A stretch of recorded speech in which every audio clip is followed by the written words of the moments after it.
Um, well, I started that off with a Now let me see if I can get started. I'll say my name again because that's why I'm doing the videos. My name is Margaret Ann Windsor, and I was kidnapped from Buckingham Palace in 1941. I was born in 39. As far as I know, my birthday is January the 7th of 39, so I'll be 75 in a little over a week. And I'm still a hostage here in the United States and in Roanoke, Virginia, really. I was brought to Moulton, Alabama when I was kidnapped and dropped off, and I've said it in former videos and Facebook, what amounted to a pigsty with people who were cold-blooded killers. They gave me the name of Peggy Dempsey twin, and Carl was a twin, Preston Dempsey. They were both killed by their mother, Lina Dempsey, who would face murder charges in Alabama if it were told. The gas chamber, she killed them, and the family covered it up all those years. I didn't find out about my real name. I was told I was Peggy. I was called Bastard, laughed. I didn't have a father. I was beaten. I was brutalized in every way you can think of by these people. When I found out my real name in '83, I had written a medical malpractice book in '77, '78, and Larry Flint on March the 6th of '78 was shot, and the person in Lawrenceville, Georgia, about 40 miles from where I was in Marietta, and the person that shot him with a magnum, by the way, and killed his attorney, was programmed. And that's what I wrote about then, the programming and mind control and the fact that you can cure or create illnesses with mind control and the belief and your imagination. And so I found out my name in '83, really the fall winter of 1983.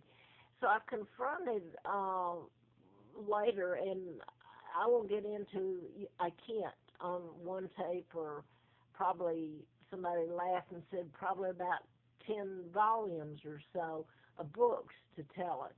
Because it's been an everyday event that they have tortured me and my kids, broken every law in the book. So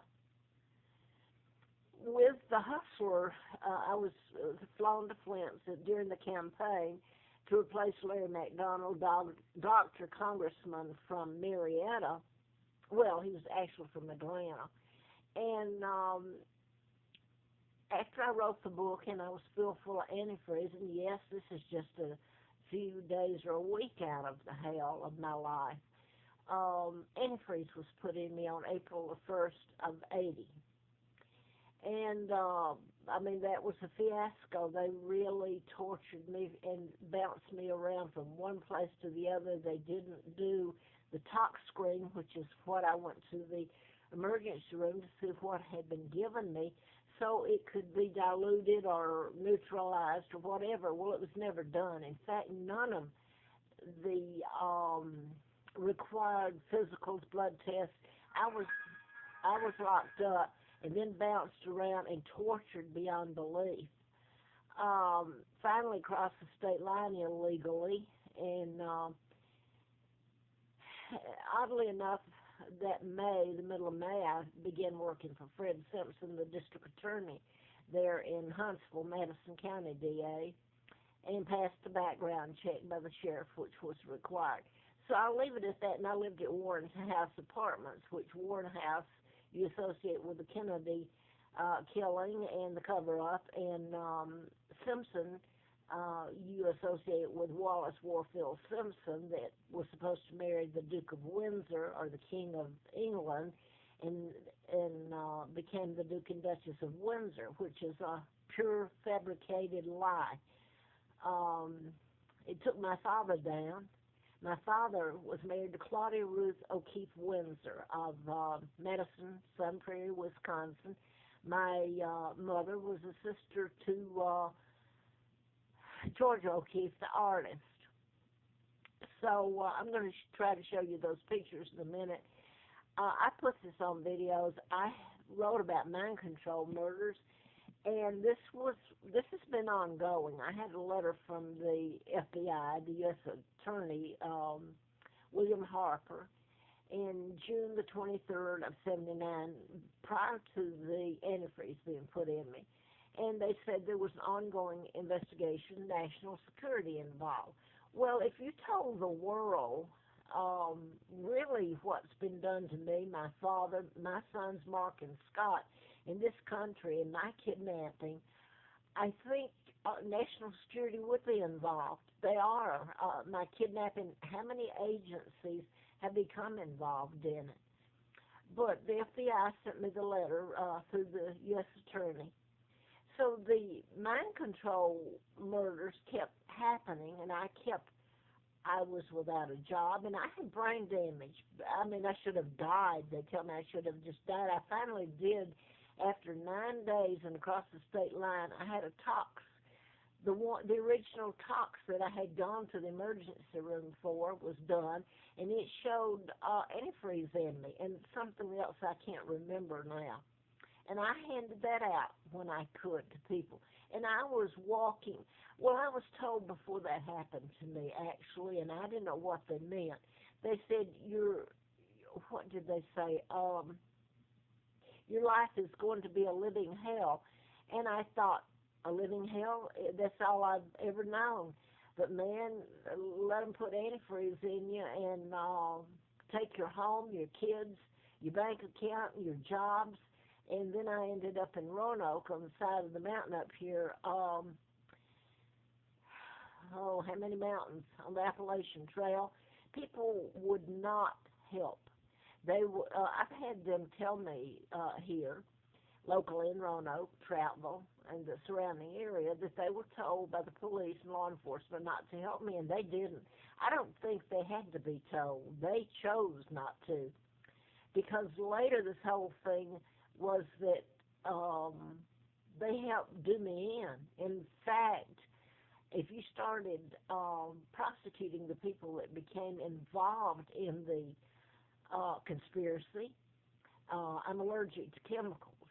And the agency or law enforcement that was carrying this out had people, when I tried, well, they wouldn't rent to me. If I did, I would get gas. Well, let's put it this way. At one point, you'd think I was living pretty good, and I should be thankful, right? I lived in affordable corporate suites over at Tanglewood Mall, and the state trooper, Carl Barton, took me there. He and his wife, they were retired Virginia state trooper, he was, and they were supposed to be like hosts up at the Roanoke Mountain campground. I was camped there legally. They brought me down after that night. I had fuel poured on my tent. So there went another tent. And I was brought down there. And 3 days after being put there, and I paid the rent. I managed to hang in there with my lungs and dizzy and inflammation, and that's tearing me apart. I'm allergic to chemicals. What else can I say?